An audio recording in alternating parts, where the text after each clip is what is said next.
Vocês estão prontos para receber a palavra de Deus? Eu quero que você abra a sua Bíblia na segunda carta de Paulo aos Coríntios, no capítulo 4.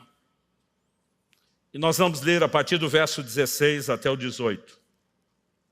Segunda carta de Paulo aos Coríntios, capítulo 4, do 16 ao 18.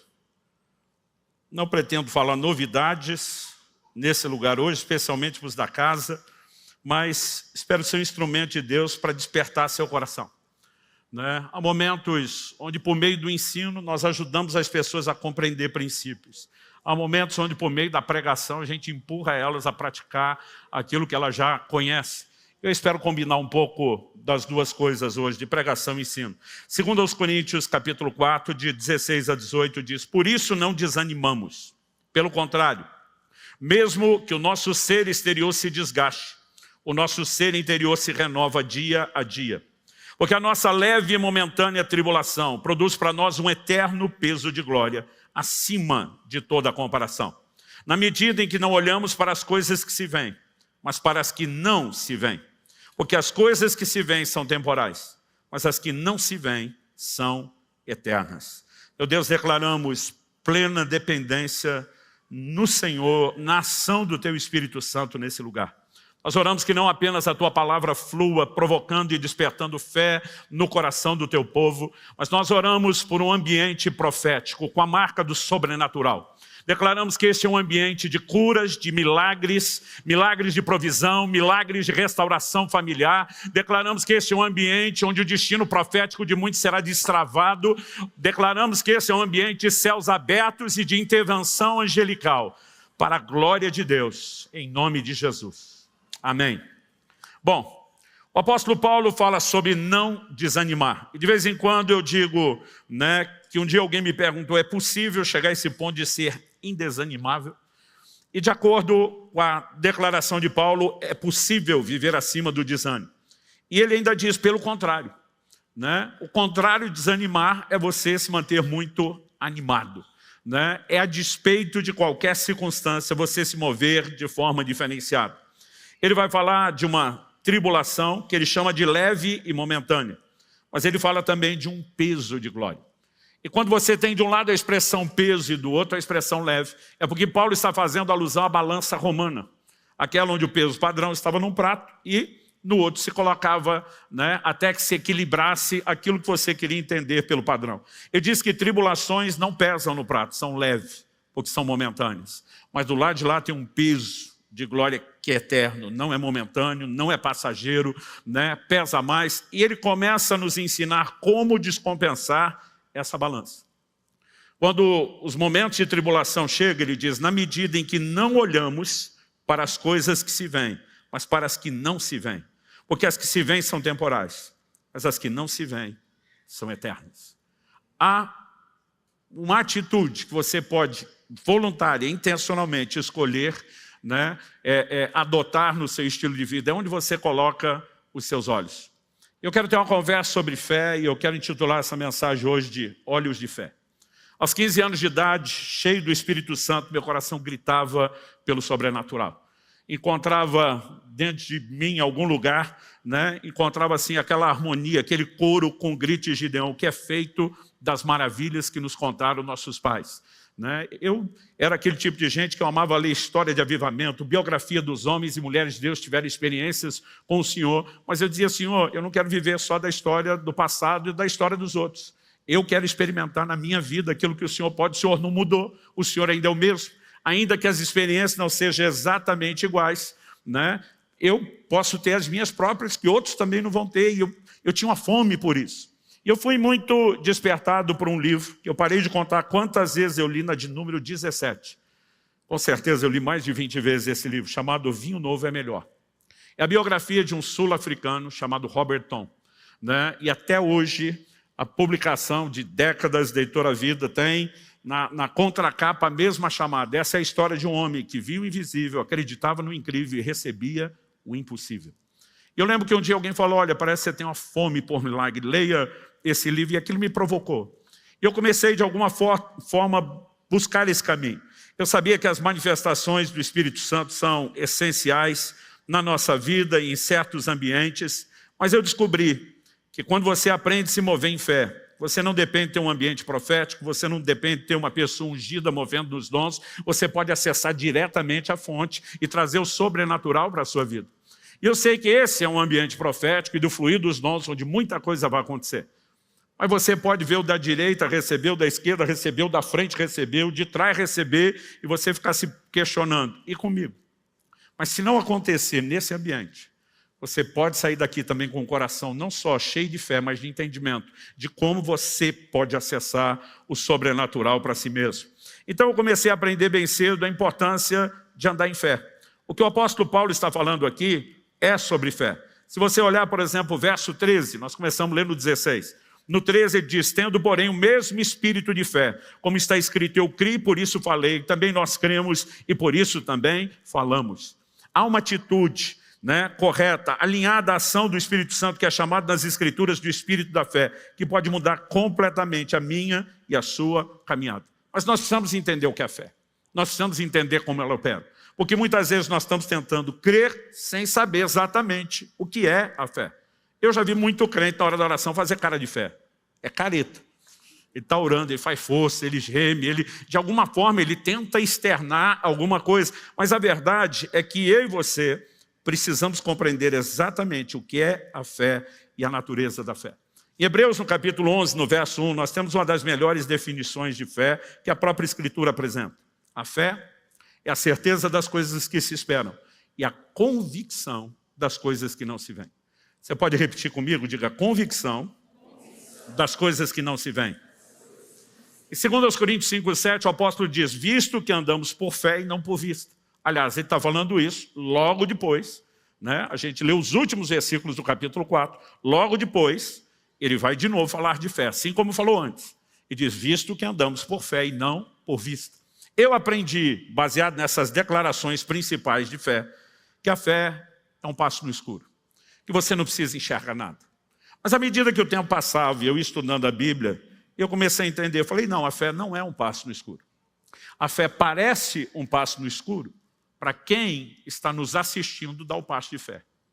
Quem dá o passo de fé sabe exatamente aonde está pisando. E ele enxerga o que os outros não estão enxergando.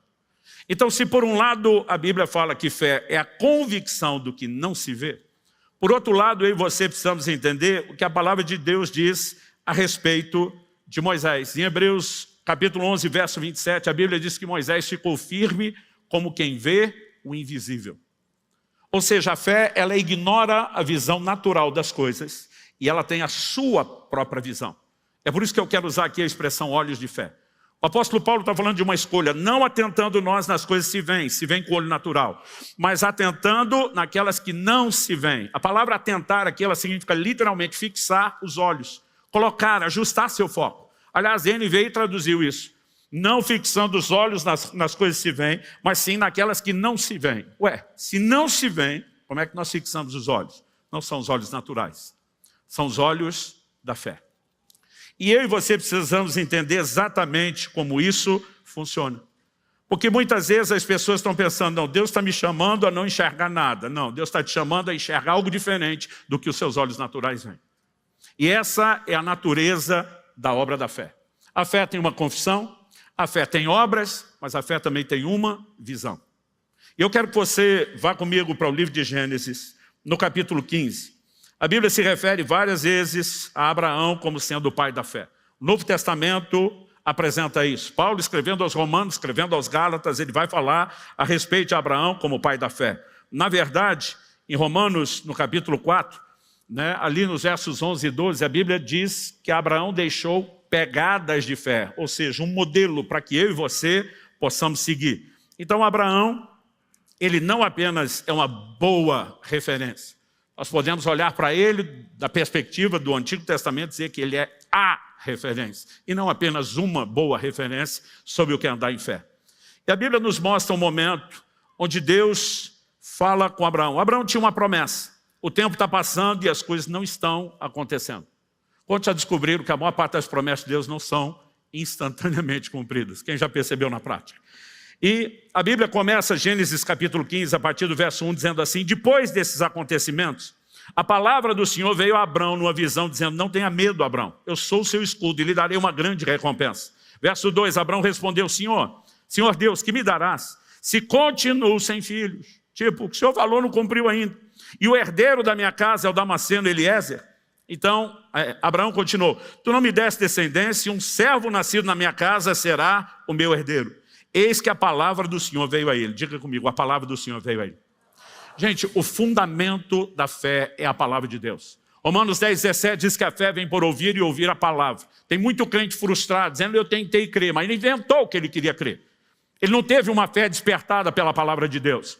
Nem pela palavra escrita e nem tampouco, às vezes, por uma palavra específica, personalizada, profética, como a que Deus trouxe para Abraão. Abraão não tinha uma Bíblia na mão para ler. Mas quando a palavra de Deus vem a ele, qual era? Verso 4. Eis que a palavra do Senhor veio a ele dizendo, este não será o seu herdeiro, pelo contrário, aquele que será gerado por você, esse será o seu herdeiro. E a partir do momento que Deus dá essa palavra, olha a didática que Deus aplica com Abraão. Verso 5, então o Senhor levou para fora e disse, olhe para os céus, conte as estrelas, se puder contá-las, e disse, assim será a sua posteridade. E o verso seguinte diz, Abraão creu no Senhor, isso lhe foi atribuído por justiça. Durante muito tempo esse texto me gerou uma crise, porque eu pensava, se a fé é a convicção do que não se vê, por que é que Deus está tentando colocar uma imagem diante de Abraão? Por que Deus diz, sai da tenda contar as estrelas, se é que você pode contá-las? E durante muito tempo eu pensava, bom, Deus quer trazer um paralelo de que assim como ele está vendo isso, ele pode vislumbrar outra coisa. E demorou muito para eu perceber um detalhe. E eu quero que você olhe comigo a sequência. O verso 6 diz que Abraão creu no Senhor, isso lhe foi atribuído por justiça. Deus continua falando, verso 7, o Senhor diz também, eu sou o Senhor que eu tirei de Ur dos caldeus, para lhe dar essa terra como herança. Mas Abraão perguntou ao Senhor, como saberei que vou herdar essa terra? O Senhor respondeu, traga-me uma novilha, uma cabra, um cordeiro, cada qual de 3 anos, uma rolinha e um pombinho. Quando você só lê o verso 9, pode parecer que Deus está pedindo só um sacrifício. Quando você lê o verso 10, você entende que o que está acontecendo aqui, na cultura dos povos antigos do Oriente, é um ritual de aliança. Olha o que diz o verso 10. Abraão trouxe todos esses animais, cortou-os pelo meio e pôs as metades uma diante das outras.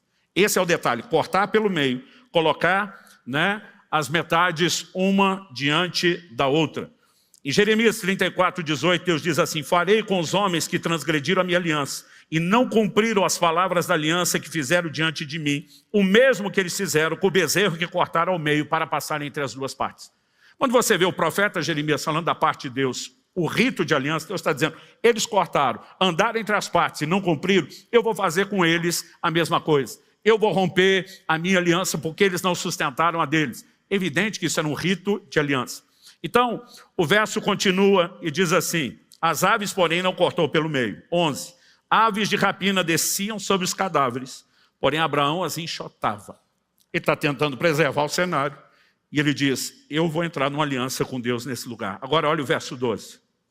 Ao pôr do sol, um profundo sono caiu sobre Abrão, e grande pavor e densas trevas tomaram conta dele. Daqui para frente Deus vai falar sobre o futuro. Como a descendência dele iria peregrinar na terra do Egito, como levariam 400 anos numa condição até mesmo de escravidão para depois saírem. Mas eu quero chamar a sua atenção para o início do verso 12. Quando foi que um profundo sono caiu sobre Abraão? O que está escrito aí? Ao pôr do sol. Significa que Abraão está cortando os animais, colocando diante de Deus durante o dia. Não anoiteceu ainda. Aliás, depois que escureciam, eles não tinham muita atividade. Isso significa o quê?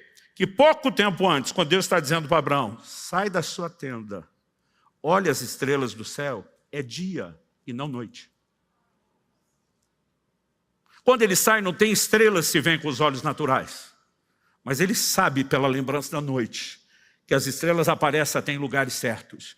Deus está dizendo, olha as estrelas. Deus está ensinando Abraão a andar em fé. Ele está dizendo, você pode enxergar o que ninguém está enxergando. Eu estou te dando uma palavra. Nesse momento você está enroscado na realidade natural. Eu não tenho descendentes. O meu herdeiro será o meu escravo. Deus diz, não, eu tenho te prometido um descendente. Você terá um descendente. Essa descendência vai multiplicar. Enxergue o que eu estou falando. Olhos de fé significa você visualizar a materialização da promessa antes de que aquilo que Deus prometeu tenha se concretizado.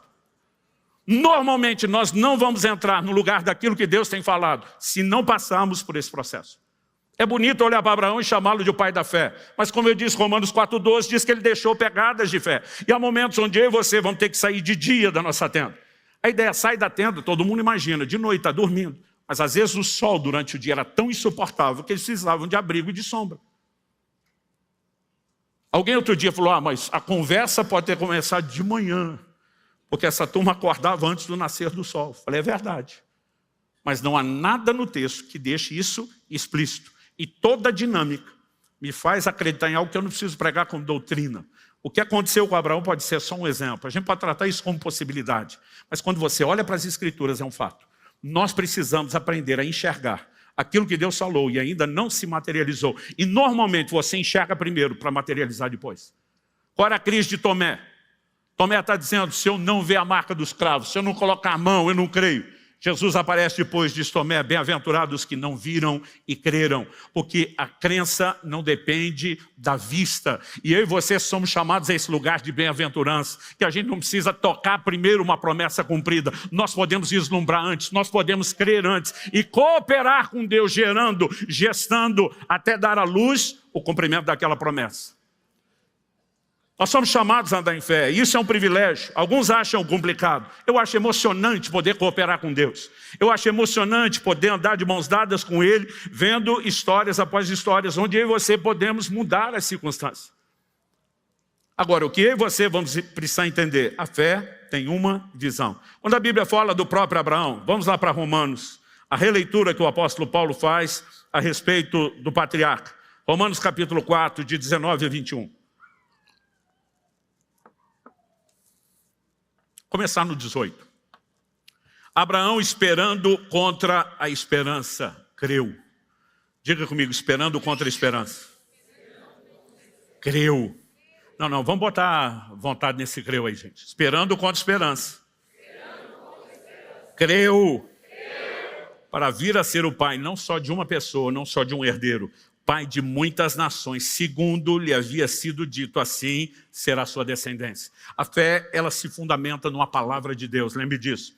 E o 19 diz, e sem enfraquecer na fé, levou em conta seu próprio corpo já amortecido, tendo ele quase 100 anos, e a esterilidade do ventre de Sara.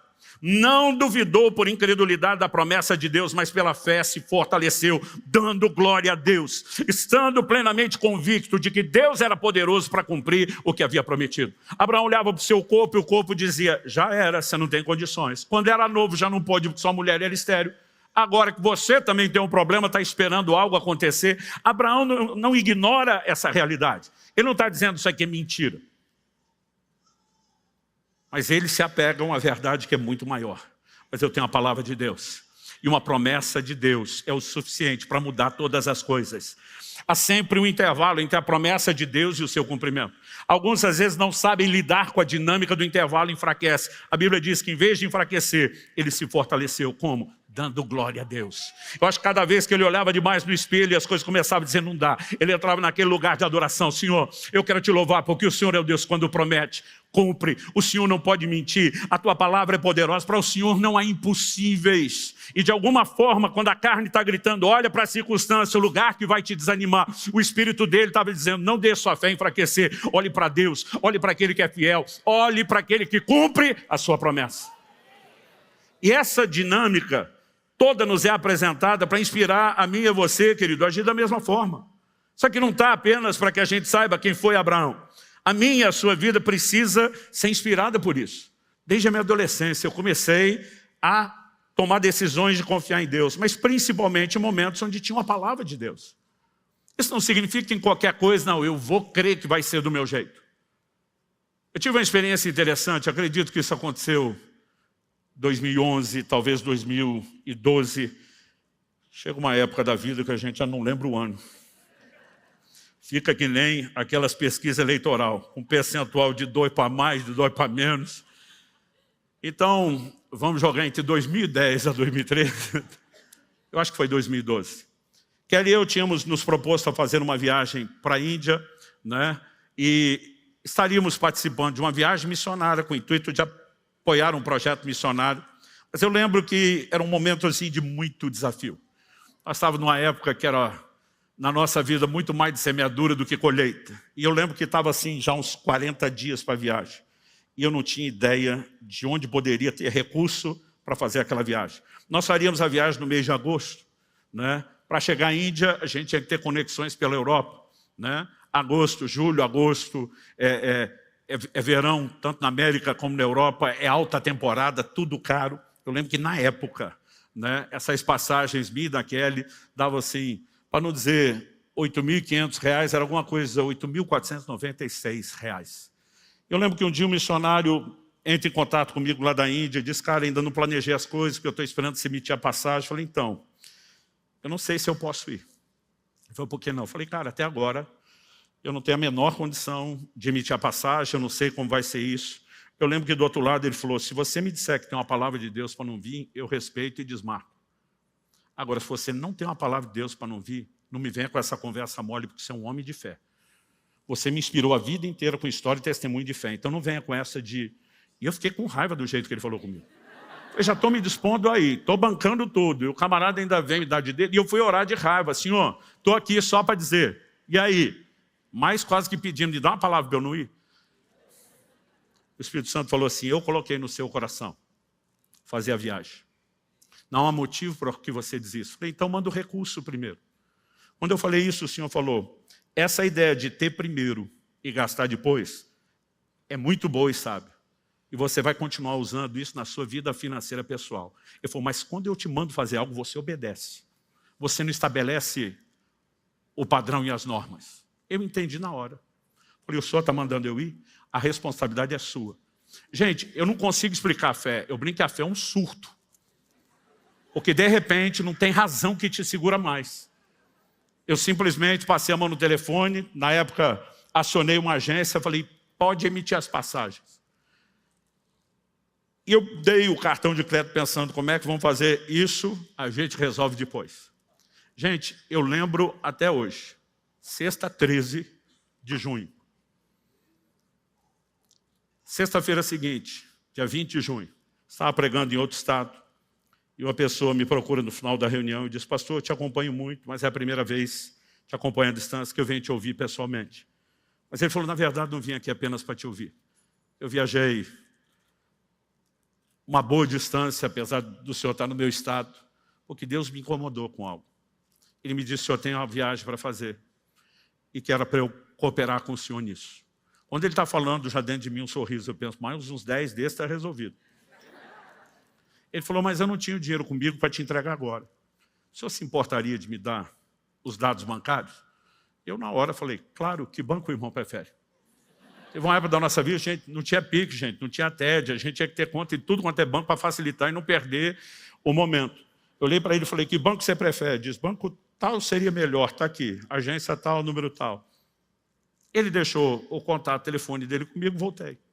Preguei isso na sexta-noite, sábado já estava de volta, os cultos de domingo na nossa igreja. Segunda-feira de manhã, normalmente, período ali, bem antes do almoço, é quando eu tinha sempre meu momento de organização financeira semanal. E quando eu acesso a conta, eu vejo um depósito de R$8.490. Aí eu vou conferir o código da agência onde entrou, era a cidade onde aquele camarada disse. Eu comecei a rir alto. Minha esposa falou o que foi. Falei, as passagens da Índia estão pagas.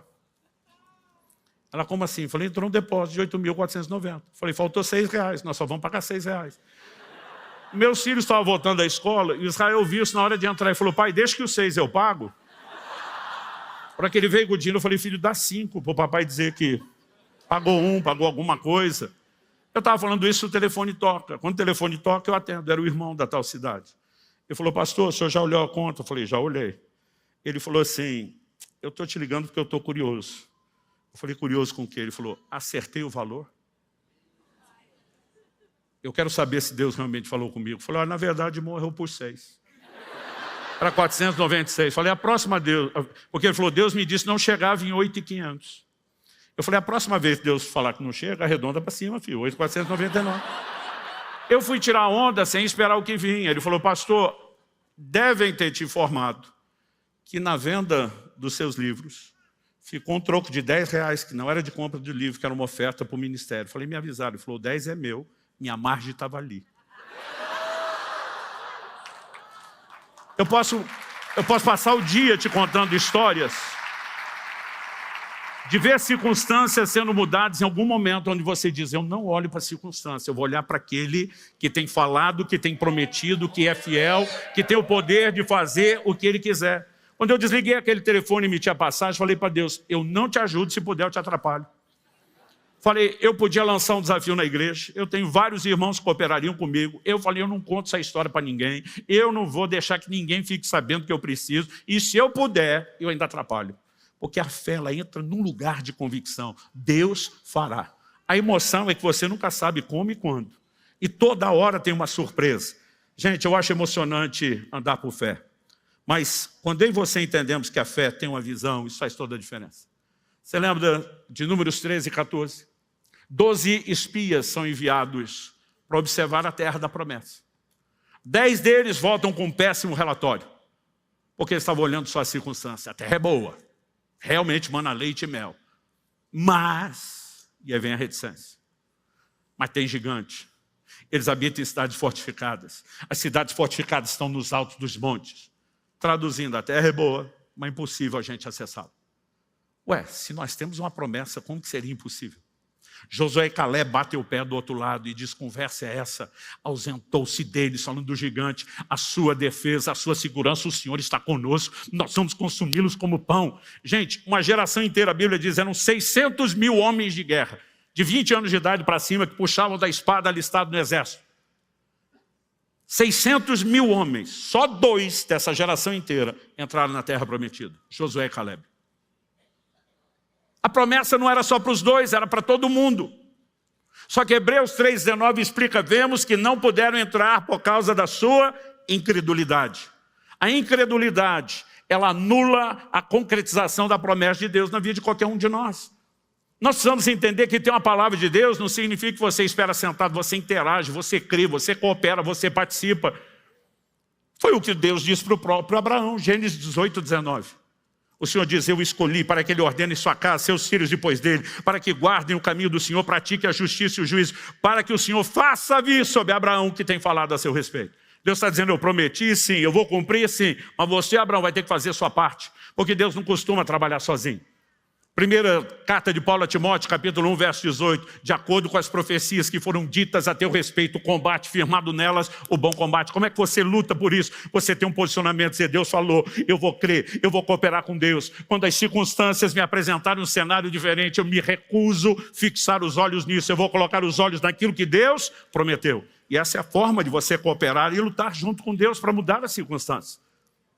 Aqueles únicos 2, que em vez de enxergar o tamanho do gigante, em vez de enxergar a cidade fortificada no alto dos montes, eles estão enxergando a materialização da promessa. Se do lado de lá tem um inimigo maior, a vitória vai ser ainda maior. Deus está conosco, o que Ele falou vai acontecer. Eles estavam colocando os olhos onde? No cumprimento da promessa. De novo eu repito, gente, não quer dizer que a gente toda hora decide o que quer crer por nós mesmos. Ou precisamos andar em cima daquilo que Deus, pela sua palavra, tem dito de uma maneira clara, que serve para todos nós. Ou há momentos onde nós vamos precisar da clara liderança do Espírito Santo. É por isso que nós precisamos cultivar intimidade com Ele.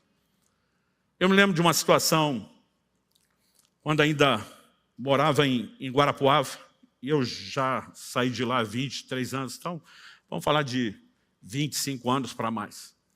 Eu tinha recebido um convite para pregar num determinado lugar. Existe um texto bíblico que, para nós, é um norte muito claro. Paulo diz, ninguém vai à guerra à própria custa.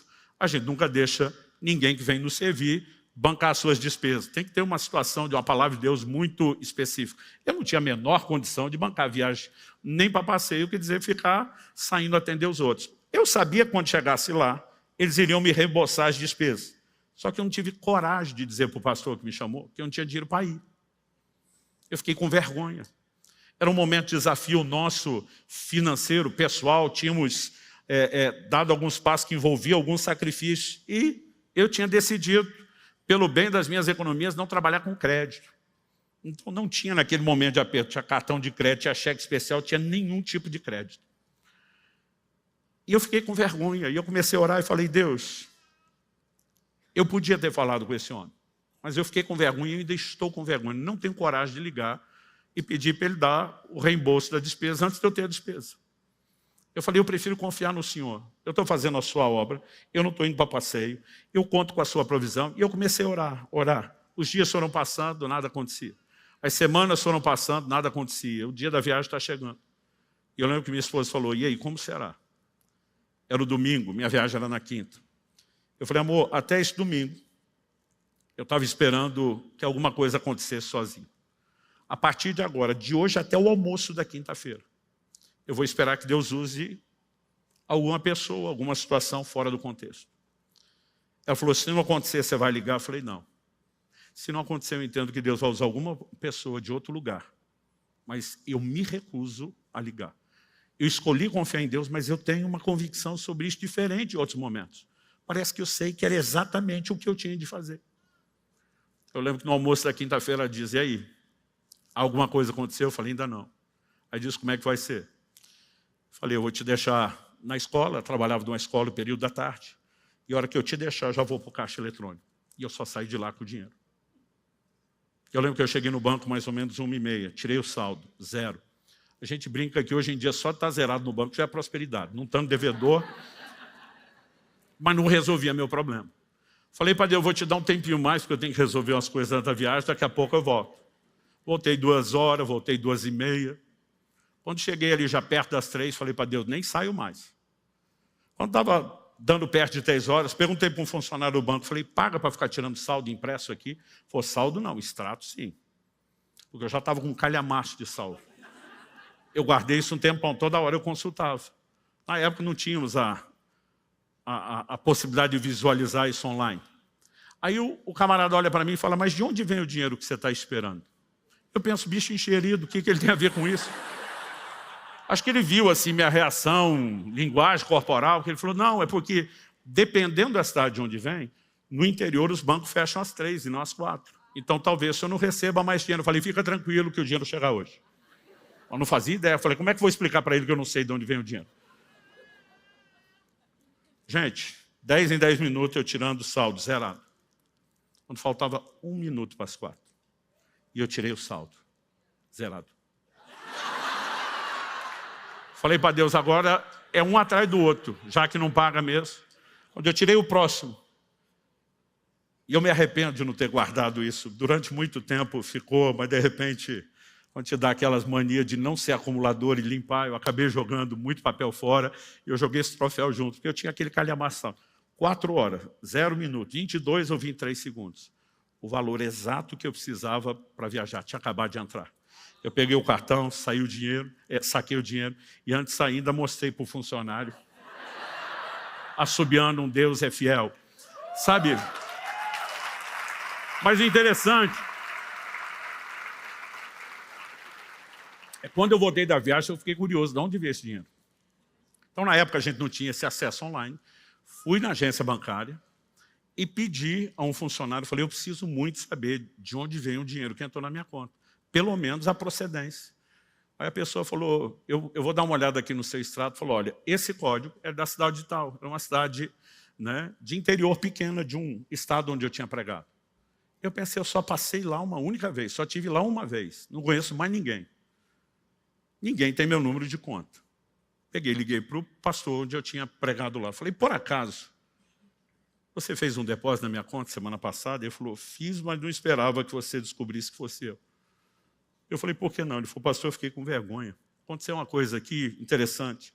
Eu tenho um horário de almoço muito apertado, e como minha casa é bem próximo do lugar de trabalho, eu vou almoçar em casa, mas o tempo é muito curto. A hora que eu entrei, passei na frente da escrivaninha do meu escritório, o Espírito Santo falou comigo, vá fazer uma faxina naquelas gavetas.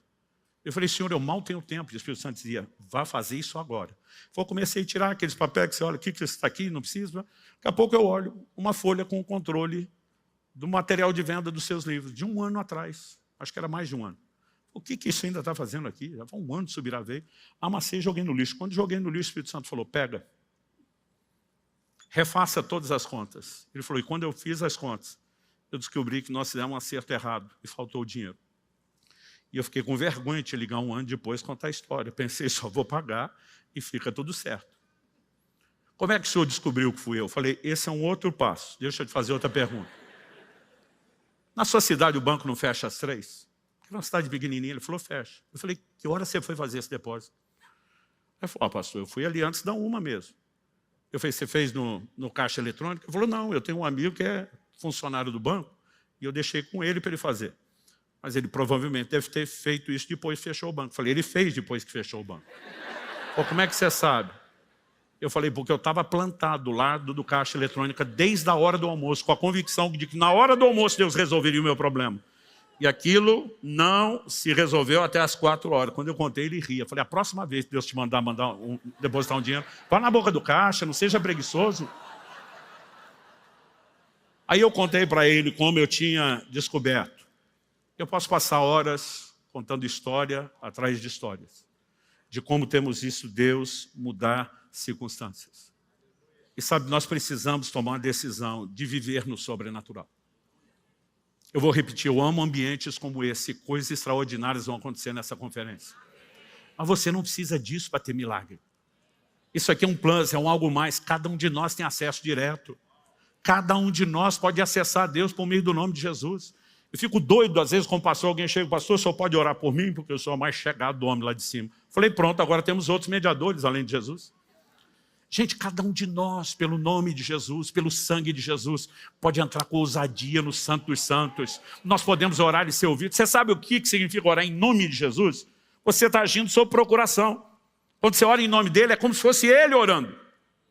Você está orando debaixo da procuração dele, você o representa, é como se fosse ele orando. Agora, quando Jesus está para ressuscitar Lázaro, você lembra qual oração que ele fez lá em João 11? Pai, graças te dou, porque sempre me ouvis.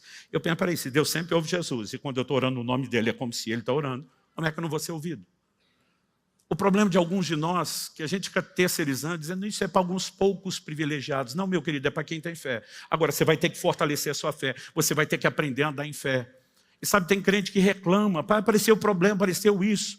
Eu digo, gente, talvez tenha sido um longo treino de caminhar em fé. Mas cada vez surge um problema, eu fico pensando, é mais uma chance de ver milagre. É mais uma oportunidade de ver o dedo de Deus. É mais história por currículo de fé. Nós precisamos aprender a acessar o sobrenatural. Quem está entendendo, diga amém. Então, deixe-me dizer, nós falamos que a fé é a convicção do que não se vê, mas ela também tem uma visão. Deixa eu tentar te explicar como a fé opera.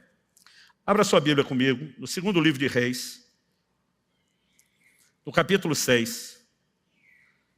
Eu quero que você leia comigo do verso 15 ao 17. Enquanto você localiza o texto, me deixa dar um pano de fundo. O rei da Síria, que estava em guerra contra Israel, preparou algumas armadilhas contra o exército de Israel. Várias vezes o profeta Eliseu chegou para o rei de Israel e disse, não passe em tal e tal lugar, porque o rei da Síria colocou armadilhas diante de você. Ele ia lá, enviava alguns espiões, reconhecia emboscada, escapava. A Bíblia diz que isso não aconteceu nem 2 nem 3 vezes, ou seja, várias. Daqui a pouco, o rei da Síria tem uma reunião de cúpula com seus oficiais e diz, quem é o delator? Quem que está dando com a língua nos dentes? Quem que está entregando nossos planos para o rei de Israel? Porque não há chance dele escapar de tudo aquilo que a gente está preparando contra ele. Imagina um oficial levantando a mão e dizer, é que eles têm algo lá que o senhor não tem aqui. É um profeta. Esse homem sabe as palavras que você fala no seu quarto de dormir. É ele que está contando. O rei diz, quem é o homem? Diz, é um tal de profeta Eliseu. Descubra onde está. Alguém chega e diz, está em Dotã. E diz, o problema é um homem. Vamos capturar um homem. Um exército inteiro cerca a cidade de Dotã à noite. E amanhece nessas condições. Verso 15 de 2º Reis 6. O servo do homem de Deus levantou-se bem cedo e ao sair, eis que tropas, cavalos e carros de guerra haviam cercado a cidade. Então o moço disse a Eliseu, ai meu senhor, que faremos? Eu brinco que isso aqui é a reprodução exata do monte de crentes quando tem problema. Corre para o líder de célula, corre para o discipulador, corre para o... O que nós vamos fazer? Verso 16, ele respondeu, não tenha medo. A tradução da Bíblia, na linguagem de hoje, o pastor Luciano Subirá, versão interior de Minas com Goiás, diz que a resposta dele é calma, rapá. Não é nem rapaz, é rapá. Calma, rapá. Ele diz, porque são mais os que estão conosco do que os que estão com eles. Eu imagino o moço do Eliseu olhando em volta, a cidade cercada, aquele monte de gente. Ele olha para o Eliseu, 1, 2, 2, 1. Aquela declaração de Eliseu não faz o menor sentido, porque Eliseu não está falando aquilo baseado nos olhos naturais. Eliseu está falando aquilo baseado no entendimento do plano espiritual. Verso 17, Eliseu orou e disse, Senhor, peço-te que abras os olhos dele para que veja. Que olhos? Os olhos naturais estavam vendo bem, é por isso que ele estava apavorado com o problema. Ele não estava olhando pelos olhos naturais. A Bíblia diz assim, o Senhor abriu os olhos do moço e ele viu que o monte estava cheio de cavalos, carros de fogo ao redor de Eliseu. Era anjo para tudo quanto é lado. Aí ele vê um exército de verdade. Meu amigo, eu não sei como você agiria. Eu gosto de ler a Bíblia e colocando lá dentro da história, me imaginando no lugar desse moço. Nessa hora, enxergando esse exército celestial, eu ficaria macho, valente. Eu já me imaginava até provocando os caras, dando de língua. Vem agora. Agora, o que é que eu e você precisamos entender? Quando o moço vem falando que viu o problema, ele está mentindo? Não. Quando Eliseu diz, ei, fica tranquilo, porque em maior número são os que estão conosco do que os que estão com ele, Eliseu está mentindo? Não. Cada um está falando a verdade, mas cada um está falando a verdade de uma dimensão. O moço vem com a realidade de uma dimensão natural. Eliseu responde falando de uma dimensão espiritual. Em Hebreus, no capítulo 11, no verso 3, a Escritura fala com toda a clareza a respeito de fé. Aliás, eu acho impressionante como tem muita gente querendo andar em fé e estudando pouco o que a Bíblia diz sobre fé. Mas no verso 3 a Bíblia diz, pela fé entendemos que os mundos, algumas traduções apresentam universo. Mas a palavra no grego ali não é cosmos, que é a palavra traduzida para o universo. A palavra ali é aionos, dimensões. Por isso várias traduções optaram pela expressão os mundos. Foram criados pela palavra de Deus. Agora preste atenção. De maneira que o visível veio a existir das coisas que não são visíveis.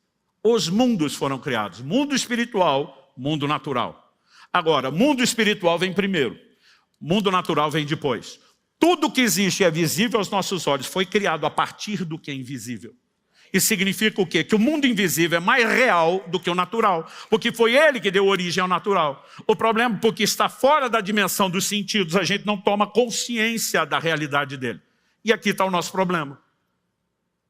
Eu já vi muito pregador de fé tentando encorajar as pessoas, mas às vezes usando uma nomenclatura, uma linguagem errada. Essa enfermidade no seu corpo não é verdade, é mentira, porque a Bíblia diz outra coisa. Imagina o cara lá, mentira o quê? Está doendo. Eu que estou sentindo. Como que é mentira? Não é que é mentira, mas é uma realidade natural. Agora, essa é a única realidade a qual você está confinado a conviver? Não. Você tem uma outra realidade no plano espiritual, que são promessas de Deus. Eu sou o Senhor que te sara. Você tem declarações no plano espiritual que não precisam necessariamente estar em linha com o natural. Então, no livro de Romanos, o apóstolo Paulo vai dizer, seja Deus verdadeiro e todo homem mentiroso. Ele não está com isso querendo dizer que a realidade natural é mentirosa. Mas entre a natural e a de Deus, ele está dizendo, eu deixo a de Deus prevalecer, porque a realidade do plano espiritual, ela pode entrar e mudar o mundo natural. Agora, a realidade do mundo natural, ela não muda o espiritual. Às vezes ela nos bloqueia, ela nos impede de acessar, mas não muda a realidade do lado de lá. Então, olha o que Paulo estava falando, em 2 Coríntios, o texto que nós lemos. Não fixando os olhos nas coisas que se veem, mas sim nas que não se veem. Ele diz, as que se veem são passageiras. Qualquer circunstância natural, gente, é sujeita a mudança, é temporal. Outra tradução, inclusive, diz isso, são temporais. Hoje você pode estar mais quebrado que arroz de terceira. Naquele estado se chama a mulher de meu bem, o banco confisca, de tão endividado. Amanhã você pode estar testemunhando como virou o jogo, virou a mesa e está nadando de braçada na provisão. Porque as circunstâncias mudam. Hoje você pode estar lutando com a condição de enfermidade, amanhã você pode estar testemunhando sua cura e restauração física. Hoje você pode estar diante de um problema familiar e amanhã você pode estar contando a história de como Deus mudou isso tudo. Porque as circunstâncias mudam. Mas o inverso também é verdadeiro. Hoje tu pode estar nadando na grana e amanhã vai estar tendo que lidar com a escassez. Hoje você pode estar bem de saúde, amanhã vai estar numa batalha, né, buscando recuperação dela. Hoje a família pode estar bem, uma crise pode estar instalada amanhã. Porque qualquer circunstância, boa ou ruim, é transitória. Mas se ela é transitória, de ruim pode melhorar, se de melhor pode piorar, também pode depois inverter de novo. Isso aqui é instável. Agora, no plano espiritual, nós temos verdades absolutas. Porque aquilo que Deus fala aquilo que Deus fala não muda. Então, qual é o grande segredo da operação da fé? Eu gosto de dizer que a fé é uma espécie de portal entre os dois mundos.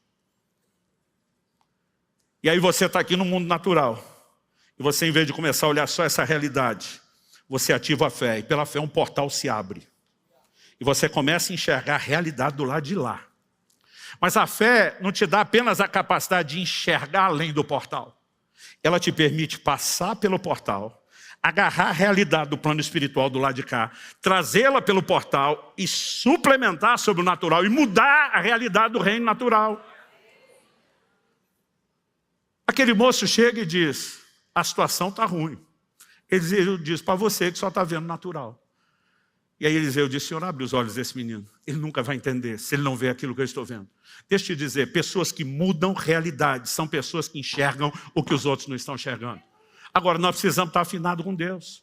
Seja olhar para a palavra no momento de crise, ou seja, buscar de Deus uma palavra e uma direção no momento de crise. Porque isso será o fundamento da nossa fé. A gente não vê milagre, é pelo que você fala, eu quero viver milagre hoje, eu decido viver milagre hoje. Não, tem algo que impulsiona a sua fé, é uma palavra de Deus. Então, em momentos de crise, a gente não tem que ser emocional. Mesmo em momentos onde talvez precisamos de respostas contundentes, você não pode reagir só de forma emocional. A Bíblia diz que Jesus chega em Jerusalém, dá uma olhada no templo, vê, examina tudo, vai dormir. No dia seguinte, ele volta com azorrague para virar a mesa dos cambistas. Ele não fez isso no impulso emocional. E ele volta com a palavra de Deus, está escrito. Minha casa será casa de oração, vocês transformaram num covil. Ele pensou, ele raciocinou, ele refletiu. E vamos lembrar que ele está agindo como homem. E ele vem baseado, posicionado. Eu vou andar na palavra de Deus. É assim que funciona. O apóstolo Pedro com os demais apóstolos estão no meio de uma tempestade. O negócio está feio. A Bíblia diz que eles saíram antes de anoitecer. Então tem que ser antes das 6. A Bíblia diz, na 4ª vigília da noite, Jesus vem ao encontro deles. A noite tinha 4 vigílias, às 12 horas da noite, de 3 horas. Primeira vigília, das 6 às 9. Segunda vigília, das 9 à meia-noite. Terceira vigília, da meia-noite às 3. Então Jesus vem em algum momento entre 3 e 6 da manhã. Pode ter sido 3 e meia, pode ser 4, 4 e meia, 5 e meia. Então eles estão no mínimo 9 horas remando. E o pior, só chegaram na metade do lago, que era tão grande que eles chamavam de Mar da Galileia. 11 quilômetros de distância, o ponto da travessia lateral. O ruim de estar na metade é que se você desistir, você tem o mesmo trabalho do que continuar. Mas a Bíblia diz que Jesus vem andando sobre as águas. Agora imagina, gente, noite de chuva, não é noite de lua, de estrelas, é noite escura. O que clareia de vez em quando é um relâmpago ou outro. Então está aquele negócio escuro. Daqui a pouco, entre uma relampeada e outra, alguém vê um vulto andando em cima da água. Qual seria a sua reação? A maioria de nós já estaria dizendo, está amarrado em nome de Jesus. O sangue de Jesus tem poder.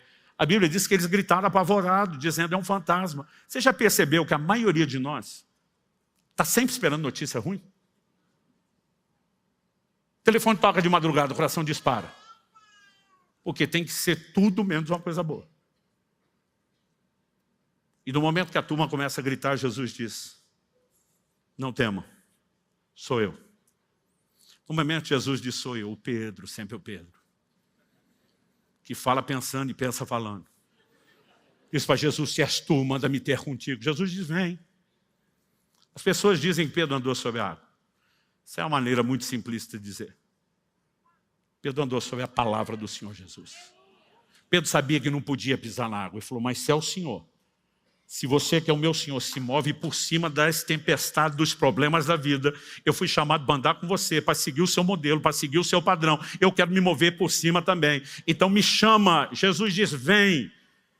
Por que ele não sai o tempo todo dizendo vem? Está procurando alguns corações que se inspirem, que estejam cansados de viver. Eu vou viver só o natural, agarrado no barco. Curioso é que todo mundo só fala da incredulidade de Pedro.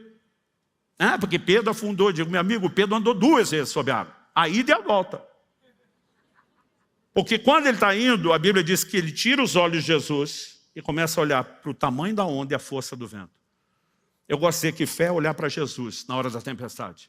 Mas incredulidade é olhar para o tamanho da onda e para a força do vento na hora da tempestade. Quem fica olhando para o problema não vai conseguir ter fé. Quem olha para o Senhor, quem olha para aquilo que Deus falou, algo vai mudando dentro dele e ele começa a enxergar além daquele cenário. É como se um portal abrisse e permitisse você enxergar além, ver depois o que é que está vindo. E você está lá vislumbrando a materialização da promessa. Alguém um dia falou para mim, você é muito empolgado com o futuro. Estávamos falando lá atrás. De quando dizíamos, seríamos milhares de pessoas, que tocaríamos nações, e veríamos a ação de Deus. E quem nos chamava de doido, de maluco, de empolgado, de megalomaníaco. Mas dizia, o senhor é um pouco empolgadinho. Eu lembro que eu falei para um, usando a frase que eu ouvi de alguém, nem lembro quem. Eu falei, eu vi o futuro, gostei do que vi, e decidi viver lá antes de chegar lá. Sabe, a fé é isso. Você enxerga aquilo que Deus vai mudar e você começa a ser norteado por aquilo. Você não só enxerga aquilo, você fala sobre aquilo. Deus diz para Abraão, estou mudando o seu nome, a partir de agora você é pai de nações. O cara chega em casa e fala para a mulher, Deus mudou meu nome. A partir de hoje você me chama de pai de nações. Não era pai de nenhum. Mas a Bíblia diz que ele creu naquele que chama a existência as coisas que não são como se já fossem. Quando você começa a ver as coisas que ainda não são como se já são, você também começa a falar de acordo com isso. E a fé, ela tem uma visão, mas ela também tem confissão e ela tem ação. E a gente consegue abrir esse portal e mudar circunstâncias. Eu tive uma lição muito prática de um posicionamento que eu e você precisamos ter, que diz respeito a algum momento entre aquilo que Deus falou e a sua materialização. Nós temos um hiato que às vezes é difícil de entender.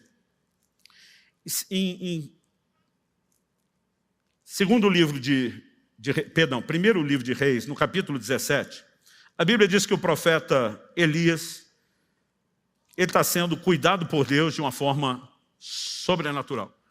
Ele anuncia uma seca que dura 3 anos e meio. Junto com a seca, pela falta de chuva, não há colheita, vem escassez, vem fome. Ele está sendo perseguido, pelo rei Acabe e a rainha Jezabel, e Deus precisa escondê-lo. E no verso 3 de 1 Reis 17, Deus diz, saia daqui, vá para o leste. Esconda-se junto ao ribeiro de Querite, nas imediações do Jordão. Eu disse, esconde, vai salvar a sua vida. Só que Deus diz para ele, você beberá a água do ribeiro, e eu ordenei aos corvos que sustentem você naquele lugar. Pensa num negócio insano. É o primeiro registro do sistema delivery, de entrega de comida na história que você tem está aqui. O Senhor disse, você vai ficar de boa no esconderijo, e os meus covoboys vão, na hora certa, entregar a comida para você. E você bebe da água do ribeiro. E ele está lá. Só que o verso 7 diz, passado alguns dias, o ribeiro secou, porque não chovia sobre a terra. Os corvos continuam trazendo comida, mas não tem mais água. Agora, gente, Deus abrir fonte, onde não tem água, no Antigo Testamento, é milagre ordinário, já não é nem extraordinário, do tanto que você tem. Não era a coisa mais complicada. No verso 8, a Bíblia diz, veio a palavra do Senhor Elias dizendo, levante-se, vá a Sarepta, que pertence a Sidom, fique por ali. Ali ordenei a uma viúva que dê comida para você. Ordenei. Não sei o que soa para você, mas na minha cabeça simplesmente está dizendo, está tudo certo e resolvido. Conjugação passada, pretérito. Já dei ordens. Eu, no lugar do Elias, sairia dizendo, está tudo resolvido. Ele chega e encontra a viúva. Mas quando encontra a viúva, descobre que a viúva tem condição de cuidar nem dela. A mulher explica para ele que quer fazer a última refeição, tipo a saideira. Ela diz, olha, meu filho, vamos comer a última e depois disso nós vamos morrer. Mas Deus está dizendo, eu já ordenei. Quando Elias chega e vê que ainda não aconteceu nada, ele não bota em xeque o que Deus falou. Ele diz, não aconteceu ainda. Mas se está determinado por Deus, não tem chance de não acontecer. E só tem um jeito dessa mulher ser a fonte de provisão que Deus disse que ela seria na minha vida. Primeiro eu preciso empurrá-la para o milagre. E Elias chama essa mulher para fazer uma loucura. Ele diz, vai e faz o que você falou, o rango, a comida. Mas traz primeiro para mim, depois para você. E ele dá uma palavra, e ele diz para ela de uma maneira muito clara, no verso 14, porque assim diz o Senhor Deus de Israel, a farinha da panela não acabará, O azeite do jarro não faltará até o dia em que o Senhor fizer chover sobre a terra. Calcula-se que a vazão de água daquele ribeiro de Querite, em 6 meses sem chuva, já teria secado. Mas eram 3 anos e meio. Isso significa que ainda tinha 3 anos e meio, 3 anos de seca pela frente. Vamos supor que alguém errou a conta, 2 anos e meio, 2. Deus estava anunciando um milagre de multiplicação contínua. Só quando Elias chega, não tem nada. Mas ele tem uma palavra de Deus, eu ordenei a viúva. Então, se está ordenado, já está provisionado, decidido, resolvido no plano natural. O negócio é só materializar, escoar para o lado de cá. Você lembra quando Josué, capítulo 3, Deus fala para Josué que na hora de atravessarem o Jordão, os sacerdotes iriam carregando a arca primeiro. Eu não sei se você lembra dos detalhes do texto. Eu não quero ler o texto, né, todo, mas eu acho que a gente pode dar uma olhadinha em Josué no capítulo 3 e no verso 8. Olha a instrução de Deus.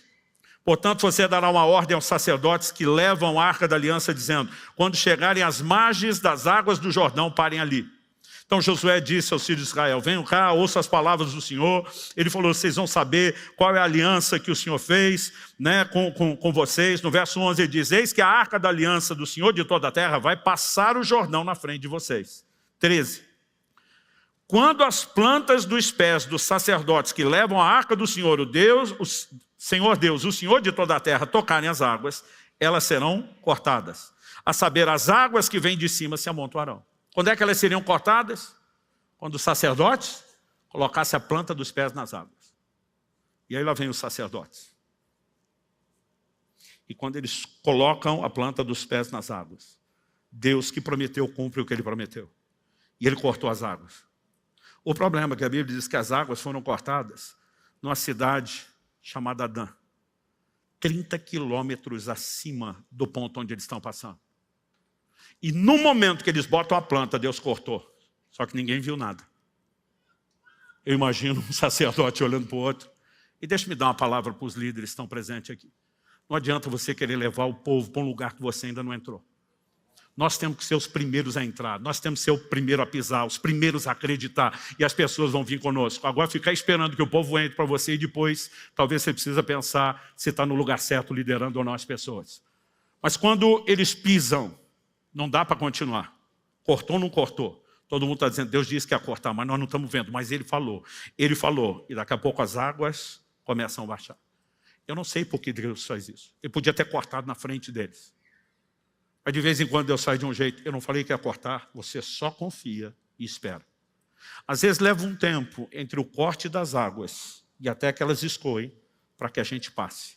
Mas mesmo quando nós estamos esperando, nós não estamos esperando acontecer. Nós estamos esperando materializar o que já aconteceu. Essa é a dinâmica da fé e de como ela opera. Quem está entendendo? Eu tive uma lição muito prática sobre isso no início dos anos 2000. Deve ter sido ali, não foi 2000, no máximo 2001. Eu acho que foi no final do ano 2000. Eu acabei contraindo uma hepatite, provavelmente pelo hábito pastoral tomar chimarrão em todo lugar que passava. E eu lembro que aquilo realmente foi um baque. Demorou para entender que era uma hepatite, porque eu tinha feito viagens antes disso, tanto para a Amazônia como para a África, e a hepatite toca o fígado, mas a malária também. Então eu tinha muitos dos sintomas de malária, e até que aparecesse a icterícia, aquele amarelão na pele e nos olhos, e eu conseguisse ter o resultado do exame, a gente estava naquela expectativa, né? O que será? Quando veio a notícia que era hepatite, me deu até um alívio. Porque ouvindo o relato de alguns, inclusive o pastor ali que está aqui, que foi anos missionário em Angola, teve pelo menos umas 40 crises de malária, me deu um desespero de pensar na possibilidade de ter que lidar com aquilo. Então, quando veio a notícia que era uma hepatite, para mim foi mais alívio, parecia mais boa notícia do que ruim. Só que o médico disse: pastor, seu fígado está virado numa gelatina e o senhor precisa de repouso, não tem outro tratamento. Ele falou: se o senhor não parar a sua agenda, não parar a viagem, eu venho com a polícia te internar e sua mulher está do meu lado. Ele falou: na igreja manda o senhor, aqui mando eu. Eu falei: sim, senhor. Pensei, estou correndo demais, vai ser bom dar uma parada. Agora, imperativo, depois de uma semana, gente, ele não aguenta mais ficar parado. Ele descansou tudo de uma vez. E eu comecei a ficar inquieto. Eu dizia: meu Deus, a igreja está vivendo o melhor momento. Mas não é só eu. Eu comecei a olhar, cada pastor estava enfrentando algo diferente, tudo ao mesmo tempo. E eu fiz um comentário. Falei, só pode ser coisa do diabo tentando parar a gente. Quando eu fiz um comentário na oração, eu não consigo te explicar, meus olhos se abriram. E eu tive um claro discernimento de que eu estava debaixo de ataque, como todos os outros colegas. Então, eu não estou dizendo, querido, que nós nunca vamos lidar naturalmente com situações de enfermidade, que não possa ter repouso, que não possa ter o tratamento, que não possa se fazer as coisas de forma natural. Aliás, o que eu mais venho pregando ultimamente sobre o cuidado do corpo é para não espiritualizar demais. Agora, naquele momento, quando eu discerni que era de fato o inimigo tentando nos parar, algo dentro de mim se indignou. E eu falei, Deus, quem governa a minha vida é o Senhor. Quem prevalece o sobrenatural na minha vida é o Senhor. Não é o reino das trevas. Eu não vou aceitar isso. E eu escolhi. Eu falei, eu vou andar no lugar de fé que eu sei que funciona. Eu passei 2 dias inteiros confessando tudo quanto é texto da Bíblia sobre cura, né? Tudo quanto é promessa, tudo quanto é declaração de fé. E lá ia eu, bendiz a minha alma ao Senhor, não se esqueça de nenhum só dos seus benefícios, Salmo 103. Ele quem perdoa todas as tuas iniquidades, mas é Ele quem sara todas as tuas enfermidades. Aí eu pulava de salmo, enviou a sua palavra, e a Bíblia inteira, 2 dias sem parar. O dia inteiro. E eu não sei se alguém já tentou ficar confessando texto bíblico de uma realidade que não mudou 2 dias. Parece uma eternidade. Porque era manhã, tarde, noite. E aquilo não mudava. Eu estava decidido. Eu vou entrar no que Deus tem.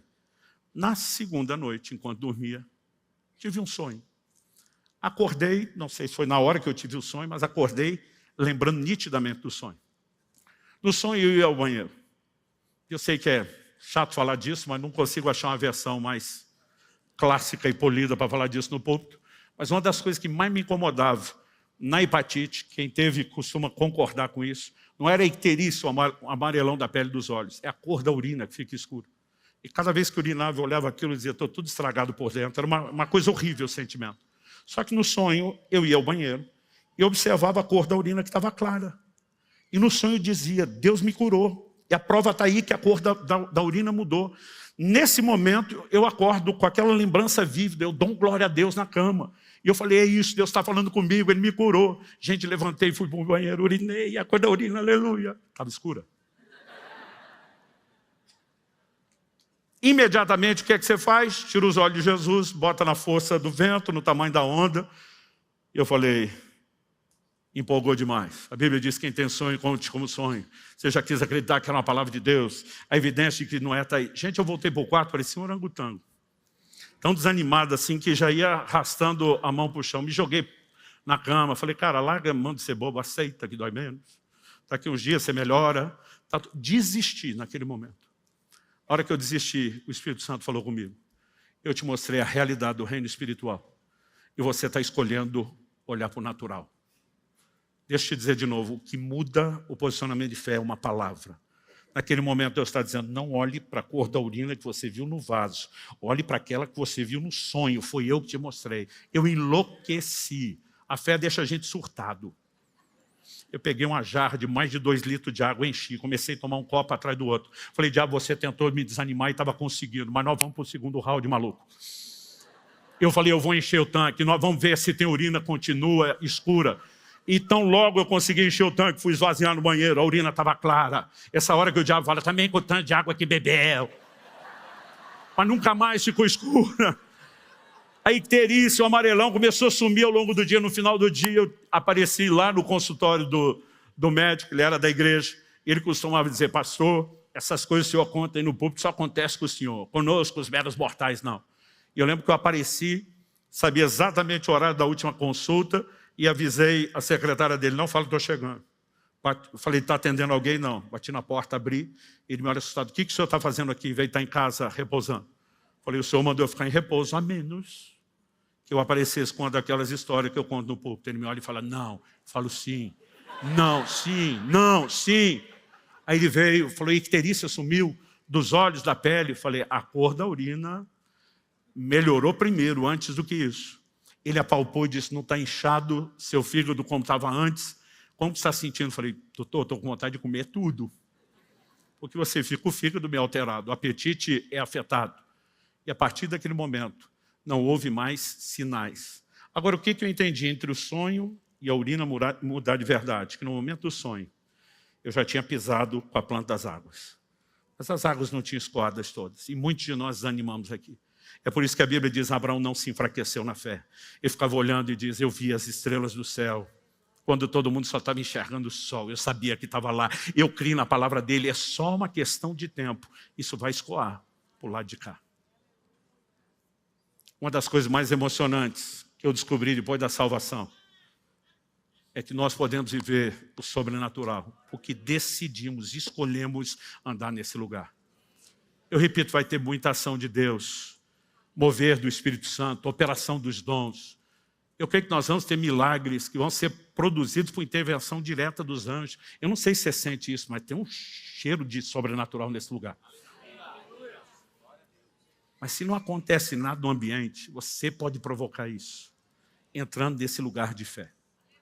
E eu quero te provocar isso em nome de Jesus.